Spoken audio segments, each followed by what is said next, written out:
Straight from the Department of Agriculture, Regional Field Office No. 5, San Agustin, Pili, Camarines Sur.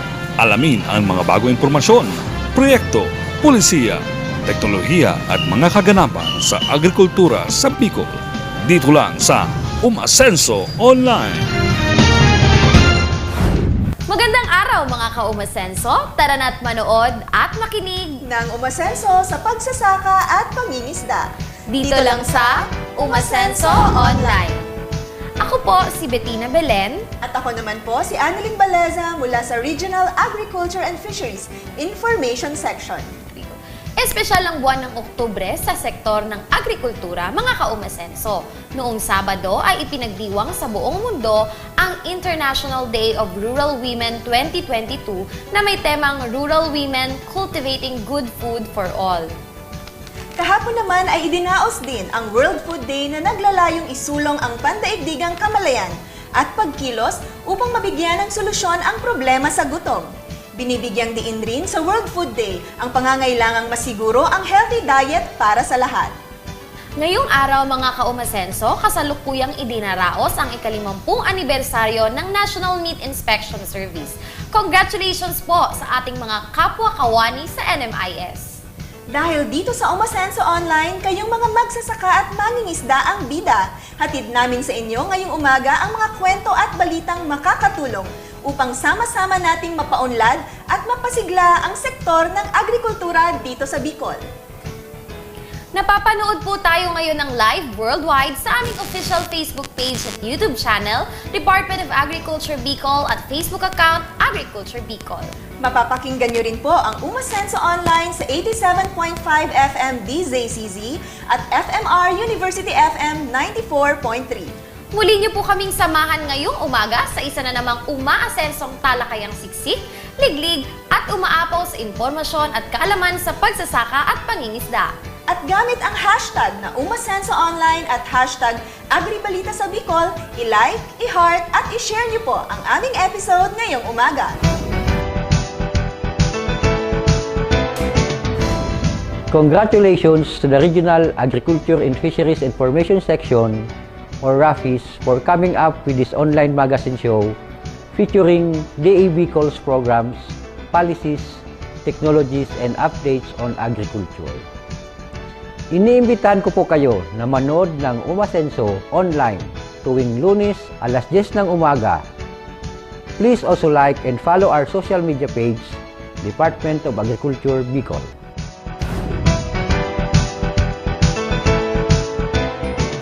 Kada taon, poco mas o menos 17% kang gabus na pagkakan sa mundo ang nasasayang.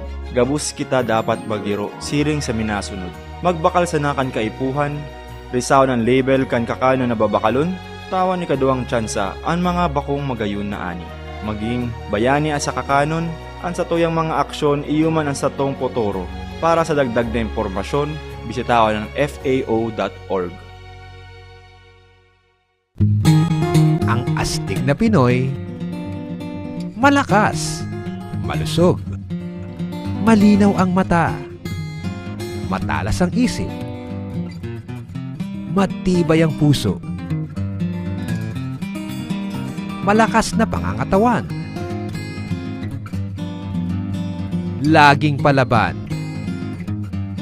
Ang astig na Pinoy, kumakain ng gulay. Nagbabalik ang Umasenso Online. Ang mushroom ay kilala bilang meat of the vegetable world. Sa katunayan, patuloy ang pagtaas ng demand dito sa merkado dahil sa nutritional and medicinal benefits nito. Kaya naman, sa tulong ng community-based mushroom production project ng Kagawaran ng Pagsasaka, marami na ang sumubok at nagtagumpay na gawing itong negosyo. Isa sa kanila si Maricel Yurin, isang agri-entrepreneur mula sa Barangay Palestina, Pili, Camarines Sur. Panoorin natin ang naging panayam sa kanya ni Regional Agriculture and Fisheries Information Section Chief Ma'am Lobelia Gorin. Ang World Food Day ay ipinagdiriwang taon-taon tuwing ika-16 ng Oktubre to promote global awareness and action for those who suffer from hunger and to highlight the need Bawat isa sa atin ay may maiaambag sa pandaigdigang advokasiyang ito, tulad na lamang ni Ginang Maricel Lurin. Isang mother na nahilig sa mushroom bilang hobby at sa kalaunan ay naging kumikitang kabuhayan.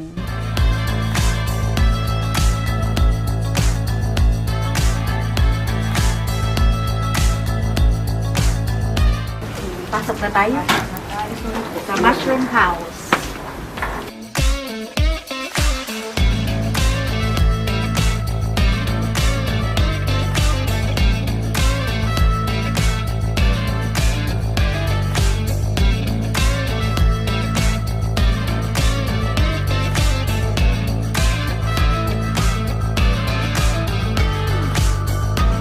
Good morning mga ka-umasenso. Nandito po tayo ngayon sa St. Paul, sa Palestina, Pili, Camarines Sur. Makakapanayan po natin ang isang mamshi na naging hobby niya ang mushroom growing. Alamin natin kung bakit kaya nahilig siya sa mushroom. Good morning, Ma'am Maricel. Ma'am Maricel, bakit po kayo nahilig sa mushroom growing? Wala akong ginagawa pag nahatid ko na yung mga anak ko sa eskwelahan, wala na akong gagawin until ma-pick up ko na naman sila. So, ang nangyari, naghanap yung kaibigan ko, nakahanap siya ng program ng DA na seminar ng how to make mushroom, sinama niya ako. Nag-seminar kami for 3 days. So, ako yung nagka-interest. Ako yung nag-continue. Nag-start ako sa mga fruiting bag na mga 200 bags lang. Sinabit ko dun sa dirty kitchen namin. Kaya pag nagbubunga, pitas, luto. O, ganun. Nagustuhan ng mga anak ko. So, nag-continue ako. Hanggang nagsabi yung mga anak ko na, bakit hindi i-try i-business? So, ang nangyari, nag-order ako medyo marami-raming bags. Kasi wala kaming space doon para maggawa. Ang nangyari, binibenta ko, ino-offer ko doon sa mga friends ko sa subdivision namin. At gusto nila talaga yon. Ikaw lang talaga, ma'am, yung nagagawa ng fruiting bag? Hindi. May mga tumutulong sa akin na gumagawa niyan. Pero, alam ko gumawa. Kaso, Supervise mo sila? Supervise yan lahat. Ilan po lahat itong mga fruiting bags na nandito? Sa ngayon, meron akong 2,400 fruiting bags. Wow. Balak namin na targetin ang mga at least 10,000 bags. Ang sa paggawa ng fruiting bag, kailangan mo ng dayami, kailangan mo ng kusot, ng rice bran, lime, agri lime, at kung gusto mo rin, lagyan mo ng yung sugar, brown sugar, yan. Tapos i-mix mo siya, timplahan mo siya. Yun ang pagkain ng mga tutubong sa spawn. Yun ang magiging pagkain nila. Siyempre, ingat din kami sa langgam. Oo, kasi may suka. Oo, kaya sa dulo ng aming sabitan, meron kaming nilalagay na oil para hindi sila maanuhan. Saka, dapat talaga elevated. Opo. Para hindi At saka well ventilated din. Hindi rin naman pwede yung kulog. Ilang days po ba inaamot bago isang fruiting bag magkaroon ng fruit? Pagkabukas mo, 21 days after, pagkabukas mo, usually nagkakaroon na yan ng, pinhead Binubuksan mo pa lang, tinatagal mo pa lang. Kung imo-monitor siguro yun, madaling. Actually, hindi ko masabi sa ilang araw. More or less what? More or less. Paano naman po makikita na pwede mo nang i-harvest yung mga mushroom? Pag bumukadkad na siya, minsan may mga ganyan, pero pwede na silang bitasin. Ganon. Yung fruiting bag po, ilang beses mo siya ma-harvest? Ilang beses ba siya nagbubunga? Depende. Halimbawa, ngayon, nag-harvest ako, magpapahinga yan ng mga 1 week, tsaka na naman siya bubunga. Every harvest, maglilinis na kami. Kasi may mga naiiwan dyan. Pag hindi mo natanggal yung naputol dyan, mabubulok yan. Yan yung umpisa ng mga, mga contaminate. Nililisan po yung inanihan ng fruiting bag. Opo. Then, yun ang pag-aalaga namin. Actually, sa pagmamashroom, para sa akin, ang mas mahal ay yung paggawa ng building mo bahay nila. Kasi kung hindi mo rin naman i-investan itong kahit papano, malalangaw, yung fruit fly, may daga, baka pasukan ka pa ng ahas, pag kanon mo may ahas, o yun. Tsaka pagkain siya. Pag nilabas mo siya, pwedeng hindi mo nahugasan kasi kami hindi na namin ito pinuhugasan. Wala, malinis talaga. Para sa akin, sa pag gusto mong mag-mushroom, kakainin mo, dapat malinis din na binigay ipag binenta mo sa tao. Sa pagbibenta namin, mayroon kaming ganitong amount hanggang ganito. Pero bumababa pa ako kasi gusto ko lahat ma-afford nila. Kasi pagkain yan. Diba? Madali mo naman yan na gawin. So, sa akin, mayroong ganito yung presyo namin, may ganito, o sige na. Ganon. Basta sa akin, may dispose ko lahat. Matikman ng lahat, matry ng lahat, ganon. Hindi tayo naghahangad ng etong presyo na to, tapos wala nang babalik sa'yo. Sabi ng iba,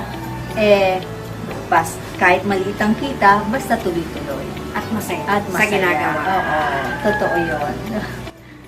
Isa sa mga programa ng Department of Agriculture ay ang Community-Based Mushroom Production Project. At isa sa mga nabiyayaan ng programang ito ay si Ginang Maricel Lurin. Ang objeto po nito ay magkaroon ng fresh white oyster mushroom dito sa Bicol region. And at the same time, makaproduce po tayo ng spawn at saka spawn bags and matulungan ang community na magkaroon ng additional income, especially yung ating mga small farmers.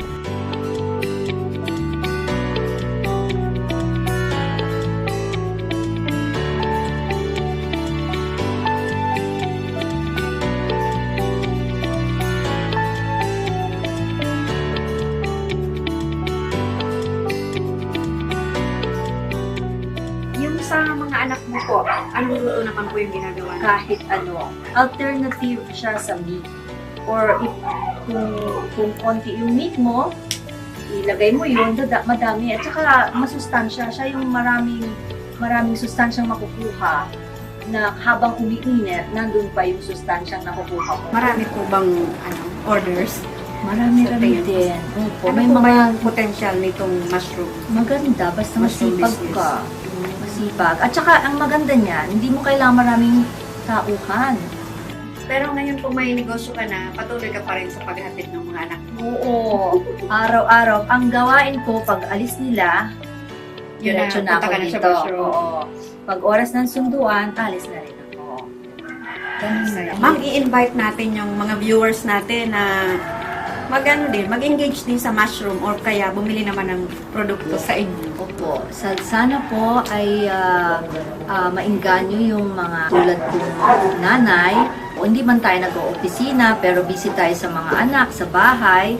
Magkaroon din tayo ng kakayahan na maggumawa ng ating pangkabuhayan na makatulong sa asawa natin o simple na ganito. Hindi mo naman na kailangan makagawa ng building na ganito. Basta may space ka dyan, malinis siya, hindi na uulanan, at safe ka rin na sa mga ahas o ano yan. Okay na. Basta panatiliin na malinis. Nagpapasalamat po ulit ako sa full support na binibigay ng DA5 na pinangungunahan po ni Director Tornilla at si Sir Peter Oliver at sa mga iba pong bumubuo ng DA5 dahil hindi ho sila nagpapabaya. Sa mga nais pong pumunta, tumalaw, matignan at bumili ng aming produkto, kontakin lang po ako ng number na 0961-9040-432 dito sa St. Paul Village, Mangasur. Narinig po natin mula mismo kay Ma'am Shi Maricel ang kanyang hobby na ngayon po ay kumikitang negosyo na mula lang dito sa mushroom growing. Thank you. Thank you very much po.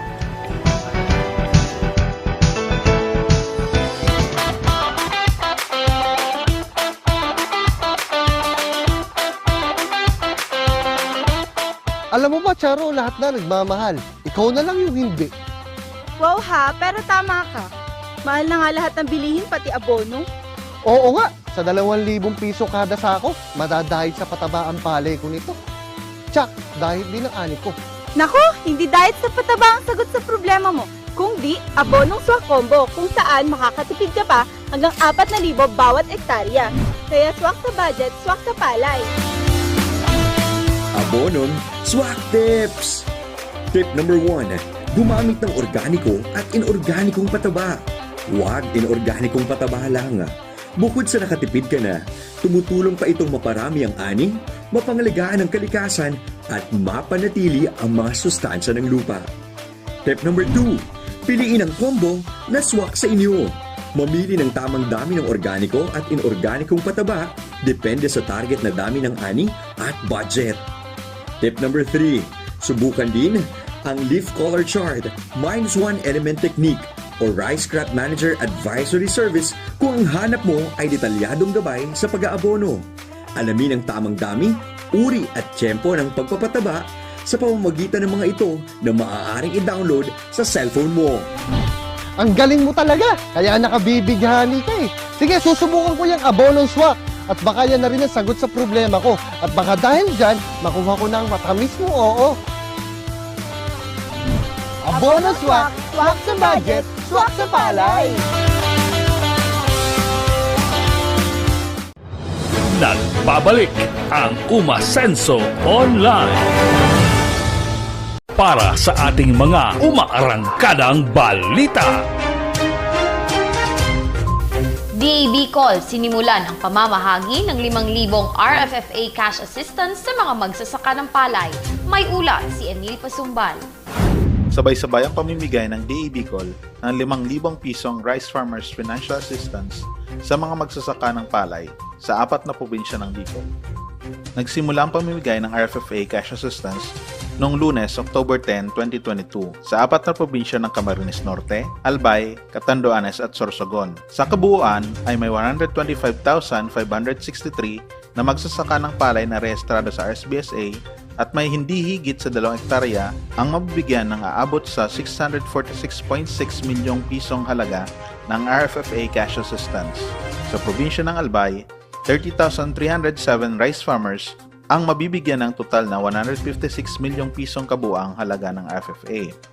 Sa Camarines Norte naman ay 8,431 rice farmers ang mabibigyan ng total na 43.4 milyong piso. Sa Catanduanes, 5,778 rice farmers ang mabibigyan ng kabuang 29.7 milyong piso. Sa Sorsogon naman ay may 18,585 ang mabibigyan ng kabuuang 95.7 milyong piso. Ang RFFA cash assistance ay pinondohan mula sa excess o sobra sa 10 billion Rice Competitive Enhancement Fund o RCEF galing sa tariff revenues na nakokolekta ng Pilipinas sa importasyon ng bigas sa bawat taon. Taon-taon, 10 bilyong piso ang nakalaang pondo para sa RCEF sa loob ng 6 na taon simula noong mapirma ni dating Pangulong Rodrigo Duterte ang Rice Tariffication Law o Republic Act No. 11203 noong February 14, 2019. Magpapatuloy ang RFFA hanggang sa 2026. Ayon kay DA Bicol Executive Director Del P. Tornilla, ang kagawaran ay umaasa na makakatulong itong cash assistance sa mga magsasaka. Maliban po sa cash assistance na ito, patuloy po ang pamamahagi ng DA Bicol ng iba't ibang intervention sa mga magsasaka ng palay tulad ng mga binhi ng hybrid at certified na palay, fertilizer discount voucher, at mga tulong na teknikal. Kasama rin sa tinutulungan ng kagawaran ang mga magsasaka ng mais, high-value crop at mga nag-aalaga ng hayop. Kaya namamahagi din ang kagawaran ng mga binhi ng mais at gulay. Namimigay din ang DA ng live animals, gamot at biologics para sa mga hayop tulad ng baboy, manok, baka, kalabaw at kambing. Sa Albay, pinangunahan ni Earl Vincent Vegas, Rice Program Focal Person, ang pamamahagi ng RFFA cash assistance sa Legazpi Convention Center noong ika-10 ng Oktubre.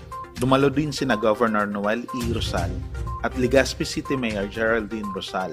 Sa Sorsogon naman, pinangunahan ni Adelina A. Losa, hepe ng Agribusiness and Marketing Assistance Division, ang pamamahagi. Sa Camarines Norte, dumalo naman sina Governor Recarte R. Padilla at Vice Governor Joseph V. Escucha. Sa Catanduanes, dumalo sina Governor Joseph C. Cua, Congressman Eulogio A. Rodriguez at Congressman Jose J. Teves Jr. Katulong ng DA and Development Bank of the Philippines at USSC o Universal Storefront Services Corporation bilang service provider sa pamimigay ng RSBSA Interventions Monitoring Card na nagsisilbi ding cash cards para sa mga susunod na ayuda ng DA. Hazel Graho ng Sorsogon, tinanghal na Regional Outstanding Rural Woman 2022. Narito si William Lavapie para sa detalye. Si Lizelle E. Graho ng Kasiguran Sorsogon ang tinanghal na regional winner ng Bicol sa katatapos na patimpalak ng katangi-tanging kababaihan sa kanayunan sa taong 2022. Tinanggap ni Graho ang 50,000 peso cash award at plaque sa ginanap na regional awarding ceremony sa Naga City noong ika-6 ng Oktubre ngayong taon. Pumangalawa naman si Ginang Sonia S. Padilla ng San Miguel Catanduanes na tumanggap ng 30,000 pesos na premyo. At pangatlo si Marilyn M. Perez ng Dimasalang Masbate na nabigyan naman ng 20,000 pesos na papremyo. Nabigyan naman ng special awards at 5,000 cash prize sina Susan C. Tadres ng Tabaco City, Albay, Maria M. Paloma ng San Fernando, Camarines Sur at si Rubilin A. Balon mula sa San Vicente, Camarines Norte. Si Director Andre Villota Rivera, Program Director ng Gender Equality and Social Inclusion o GESI ng DA Central Office ang panauhing pandangal sa nasabing okasyon. For the past years, the DA GAD Focal Point System has been spearheading the annual search for outstanding rural women. Bicol Region has been leading in the number of national winners awarded by the Department of Agriculture. Sobrang competitive ng mga Bicolana. Parang taon-taon na lang kayo na lang lagi ang panalo, no? Indeed, the Department of Agriculture is proud and grateful to all of you for enabling us to achieve the objectives of giving due recognition to rural women who have shown excellence in their fields of endeavor, have made outstanding accomplishments in developing the agriculture and fishery sectors, and made a significant impact on the lives of the people in the rural areas. A big congratulations to all of you. Ang patimpalak sa katangi-tanging kababaihan sa kanayunan ay isinasagawa sa buong bansa simula pa noong 2003 upang bigyan parangal ang mga kababaihan sa kanilang malaking kontribusyon sa food security, reduction of hunger and poverty na nakapaloob sa RA 9710 o Magna Carta of Women.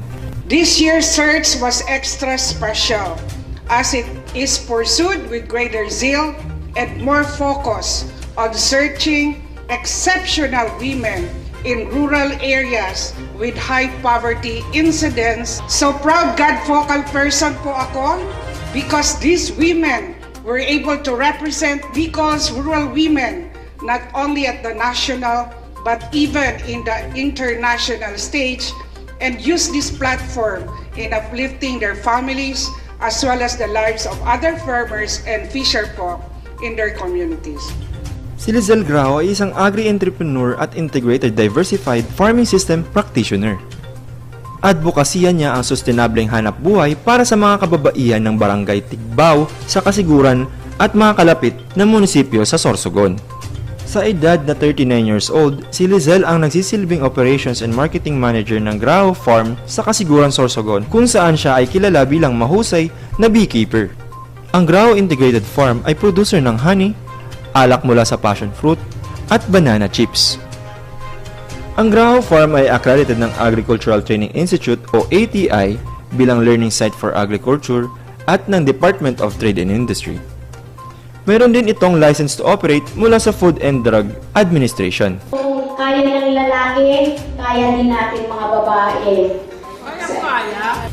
Si Lizelle Graho ang kandidata ng Bicol Region sa pambansang patimpalak para sa mga katangi-tanging kababaihan sa kanayunan na magtatapos sa December 2022. Dumalo din sa Outstanding Rural Women Regional Awarding Ceremony ang mga miyembro ng hurado ng patimpalak, mga miyembro ng Gender and Development Focal System ng DA Bicol, Rural Improvement Club Provincial Coordinators, Agri-Pinay Program beneficiaries at mga nanalo sa Outstanding Rural Women at Gawad Saka ng mga nagdaang taon. Ito si William Lavapi Jr. nag-uulat para sa umarangkadang balita. Proyektong Potable Water System Level 2 sa Pulangi, Albay, magsisimula na. May ulat si Mitchell Figura. Naging mainit ang pagtanggap ng mga benepisyaryo ng Potable Water System Level 2 sa bayan ng Pulangi, Albay. Ito ay sa pamamagitan ng isinagawang groundbreaking ceremony kamakailan. Ito ay dinaluhan ng RPCO5 DAPRDP team sa pamumuno ni Regional Executive Director Rodel Peter Nilla. Municipal LGU ng Pulangi, Albay sa pangunguna naman ni Mayor Raymond Adrian Salceda. Mga opisyal ng Sangguniang Bayan, PNP at mga benepisyaryo ng nasabing proyekto. Potable water system na to na may beneficial po kaming inom ng mga barangay. Kasama na po, very much needed po kaming maraming ganong Pulangi, lalo na po sa dakil na may konsumo sa ating tubig para po masirgan man po sa mga water-deprived barangays. As a Class A municipality, we strive to give a Class A service para po sa samong constituente. Sa inyo po namin, thank you very much po sa inyo namin. Ang Potable Water System Level 2 ay kokonekta sa 6 na barangay ng Pulangi. Ito ay nagkakahalaga ng mahigit 194 million pesos na may pisikal na target na 32.53 kilometro ng tubo at tinatayang 700 communal faucets. Mabibinipisyuhan ng proyektong ito ang mahigit sa 4,000 mga kabahayan o mahigit 22,000 individuals galing sa 6 na barangay. Nagpapasalamat po kami kasi malaking tulong po. Malaking bagay na wala pong tubig, malaking bagay po ang maitutulong dahil sa kahirapan ng tao. Marami po kami dito na halos humihintay sa ulan. Meron din po sana kaming nagaling pang kuryente pero hindi po kasya sa karamihan. Kaya lubos-lubos po ang aming papasalamat para sa programang ito. Nakula pong tabang ini sa muyang barangay na potable water na ini napig taon digdi sa muya kan gobyerno. Nakula pong masalamat ini dahil po kami pirang taon lang nagsakripisyo na wala po kaming tubig. Nagsalod po kami sa deep well ang pag-inumi po, pigubakal mi. Kaya ini po dako lang tabang po sa mga barangay. Ang proyektong PWS ay naglalayong matiyak ang zero morbidity at mortality rate sa 6 na barangay beneficiary. Mabawasan ang oras ng pag-iigib ng tubig mula 1 oras hanggang 5 minuto. Mapababa ang apektadong populasyon ng waterborne disease at ospitalisasyon. At bawasan ang gasto sa tubig kada araw mula 100 piso at mapababa hanggang 1 peso 66 centavos. Kami po nauugma na ini pong project nindo na potable water system madadagos na. Ano po, sa Bicol, duwalag pong munisipyo ang nagkusog ng buot na magkaigwa ng project na ino. First is the municipality of Tiwi. Second, ini pong Pulangi. Ano po? We would like to congratulate the local government unit of Pulangi kasi pakulan po itong pag-isip nila. Pag-isip nila kung ano talaga ang kaipuhan ng mga constituent. Ang Department of Agriculture po, ang PRDP, padagos na masuporta sa inyong mga programa. Ito po si Mitch Alfigora, nag-uulat. Mga magsasaka sa Camarines Sur nakilahok sa pagpili ng mainam na variety ng hybrid rice sa Provincial Hybrid Rice Technology Demonstration Field Day ng DA Bicol. Narito si Annilyn Baleza para sa detalye. Upang isulong ang paggamit ng hybrid rice at mapataas ang produksyon ng mga magsasaka ng palay sa rehiyon, inilunsad ng Kagawaran ng Pagsasaka sa Bicol ang Provincial Hybrid Rice Technology Demonstration Field Day. Ito ay isinagawa sa 110 ektarya ng palayan sa 3 barangay ng Danlog, Mansana at Tambangan sa bayan ng San Jose, Camarines Sur noong ika-10 ng Oktubre taong 2022. Aabot sa 400 na mga magsasaka ng palay mula sa nasabing bayan pati na rin sa kalapit na mga bayan ng Ocampo, Ocampo, Tigaon, Sangay, Karamoan at Goa at ilang grupo ng mga magsasaka mula sa Bula, Magaraw at Nabua ang dumalo sa nasabing aktibidad. 7 seed companies kabilang na ang Bayer Crop Science Incorporated, Seedworks Philippines Incorporated, Longping Tropical Rice Development, SL Agritech Corporation, Bioseed Research Philippines Incorporated, Syngenta Philippines Incorporated at Leeds AgriVentures Corporation ang nakilahok sa Provincial Hybrid Rice Technology Demonstration Field Day. Bawat isa sa kanila ay binigyan ng humigit kumulang 10 ektarya upang pagtamnan ng iba't ibang variety ng hybrid rice at maipakita ang resulta ng iba't ibang teknolohiya sa pagtatanim ng palay. 14 na variety ng hybrid rice ang tampok sa nabanggit na field day. Maliban sa hybrid rice area, kasama din sa field tour ang 10 ektaryang abonong swak area. Samantala, 2 private chemical companies din ang lumahok sa aktibidad kabilang na ang FMC Corporation at Vast AgroSolution Incorporated. Masayang ibinahagi ng mga magsasaka ng palay na sina Dante Tejares, Joel Del Valle at Nancy Odiamar ang kanilang karanasan sa field day. Nagpasalamat din sila sa DAB Call sa pagkakataon na personal na makita at makumpara ang mga hybrid rice varieties at package of technology ng iba't ibang mga seed companies. Magkakaroon po kami ng comparison doon sa palayan namin na matagal na namin ginagamit, yung mga practices namin. Tapos ngayon na nagkaroon na ng demo, ngayon may apply ko po kung paano gamitin yung mga hybrid, tapos yung pag-apply ng abono, mga pesticide. Kasi po, sa ganito pong paraan, mapapaunlad po namin ang pagpapaganda ng aming palayan. Sa ngayon po, ibabahagi ko po ito sa aking mga kababayan, kabarangay na kapwa ko magsasaka. Kulang pasalamat po sa DE Region na nagkontaktar sindang araw kayo na yung field demo, tapos sa parte man kang LGO, pasalamat ito. Adapt ko lang digdi, so sabi niyan, package of technology kang ibang variety na pwede mo may adapt naman sa bread. So halos puro pararehaman sana sa standing sinata, may mga sinusunod masindang protocol sa kada variety mo. Na dapat iyon ma-adapt ng farmers ng salida. So sa suanin na pagtutubod nila na dawa ng variety, as is mangyari sa itong pag-apply ng pag-abono na minsan dapat iba. Lahat naman po, halos lahat po ng mga hybrid ay magaganda to para sa amin.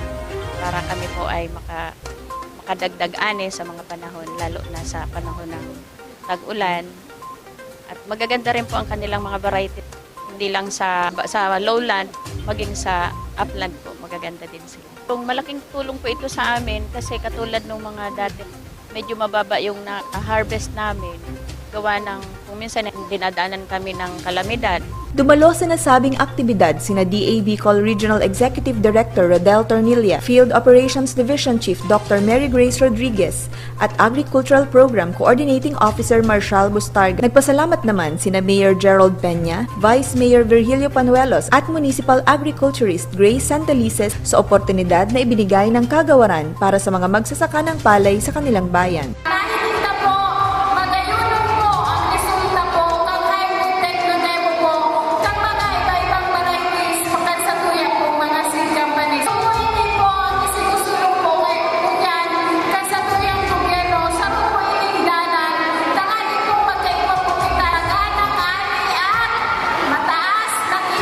Ibinahagi rin ni Rangas Agriculture Cooperative Project in Charge Alejandro Valencia ang resulta ng isinagawang techno-demo batay sa survey na isinagawa sa mga magsasaka ng palay mula noong Agosto hanggang Setyembre nitong taon. Ang resulta naman ng survey sa mga dumalo sa Provincial Hybrid Rice Technology Demonstration Field Day ay isa sa magiging batayan ng kagawaran at ng lokal na pamahalaan sa pamimili at pamamahagi ng mainam na mga variety ng hybrid rice at teknolohiyang angkop sa mga magsasaka.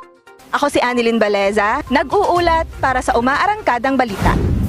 PRDP iBuild nagkasan ang pagsasanay para sa contract management at supervision skills para sa mga LGUs na may ongoing projects. May ulat si Mitch Altigura. Kamakailan lang ay nagsagawa ang PRDP iBuild component o ang Intensified Building Up of Infrastructure component ng 4 na araw na training sa Contract Management and Supervision Skills Enhancement Workshop. Ito ay dinaluhan ng iba't ibang probinsya na kasalukuyan ay may ongoing projects. Idinisenyo ang pagsasanay na ito para sa mga inhinyero at contractors na mamamahala at mga ngasiwa sa pagpapatupad ng mga proyekto. Ito ay para masiguro na magkaroon ng climate resilient at dekalidad na mga proyekto.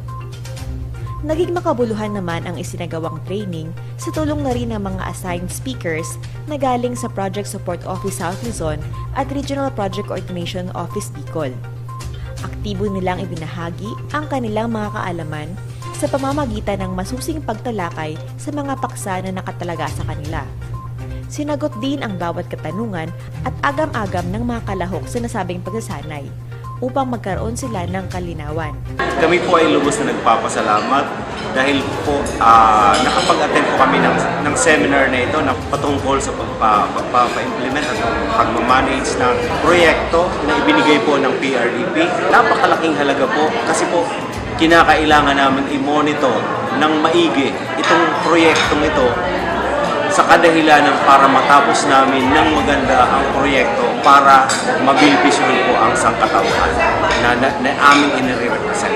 Itong seminar na ito ngayon, for 3 days, mas marami kami natutunan as far as project management is concerned, at yung, especially yung project supervision at saka yung contract management. Doon po sa project supervision, mas naging malinaw kung ano ang role ng kada isa.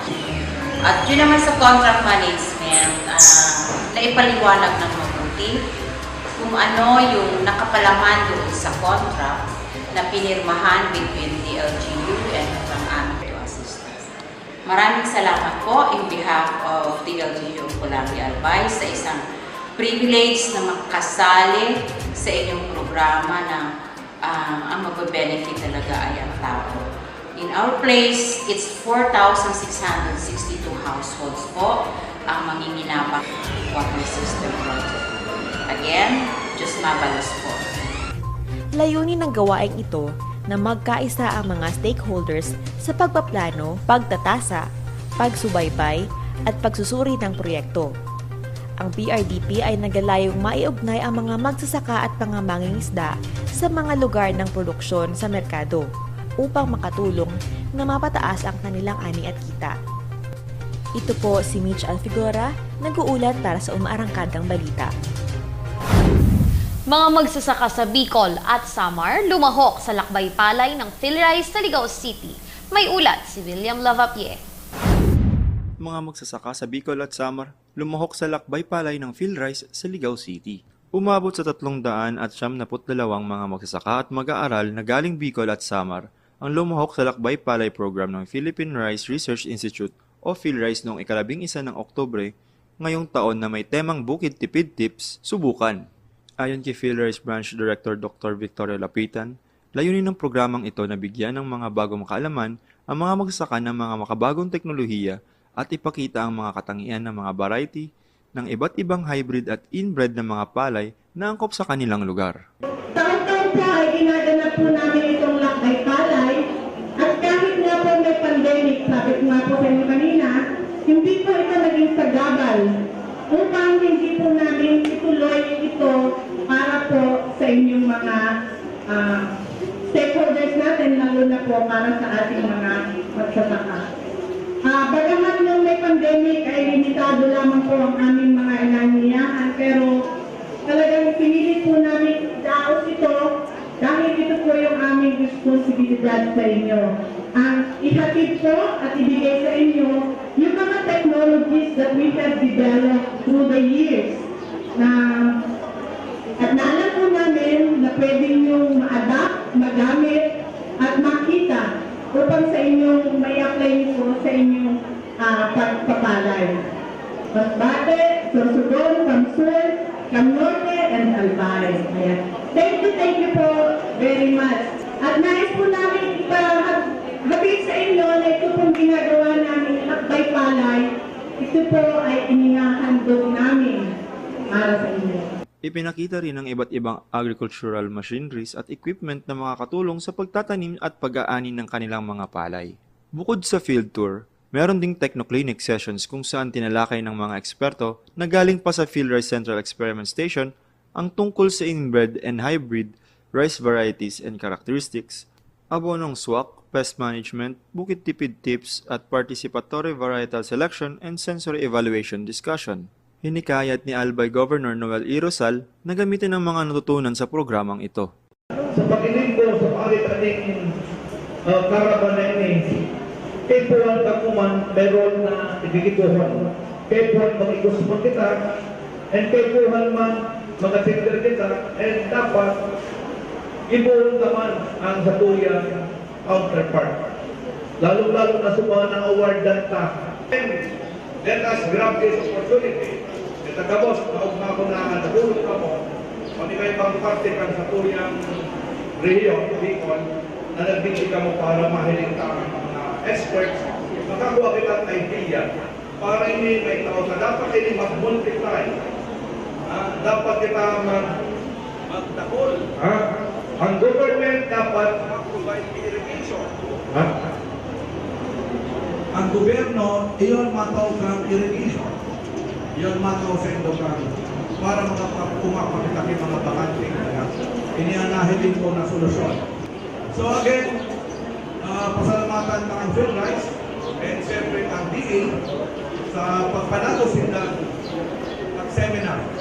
Pero yung seminar ni masasayang ini kung kaya man doon ini adaptaron. Inaasahan ng mga magsasaka na lumahok dito sa lakbay palay ng Field Rice na sa pagbalik sa kanilang mga lugar, ang kanilang ani at kita ay tataas. Ako po si Jason Gonzalez para sa Umaarangkadang Balita. At yan po ang ating mga Umaarangkadang Balita.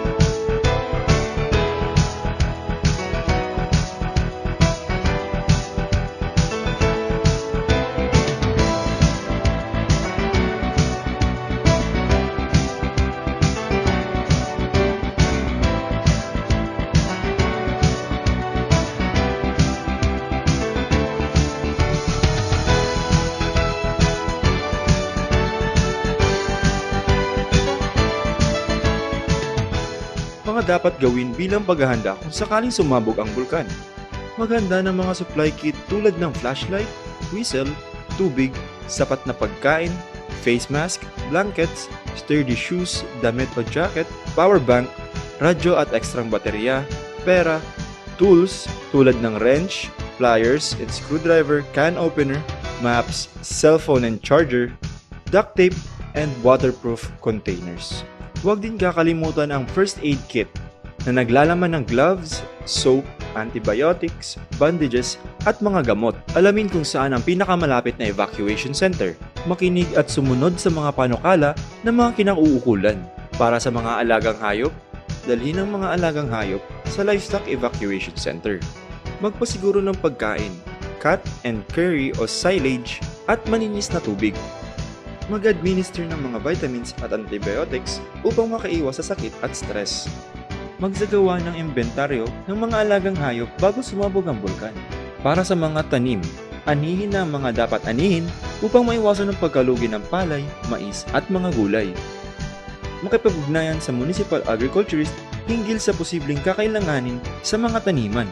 Magpasigurong magparehistro sa Philippine Crops Insurance Corporation sa mga bago pa lamang na tanim. Palaging makinig sa radyo or sa TV para sa mga updates. At dyan po nagtatapos ang ating umaasensong talakayan sa araw na ito. Sa ngalan ni DA Regional Executive Director Rodel P. Tornilla at Rafis Chief Lovelia Gorin, muli po kaming nagpapasalamat sa inyong patuloy na pagsubaybay. Magkita-kita po tayong muli sa Lunes, alas 10 ng umaga.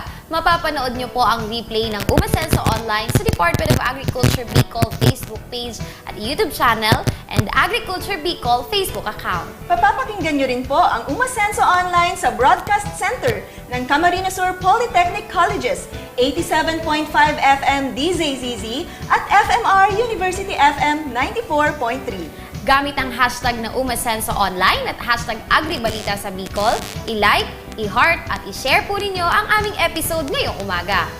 Sama-sama tayong matuto, makibahagi at umasenso sa agrikultura. Dito lang sa Umasenso Online.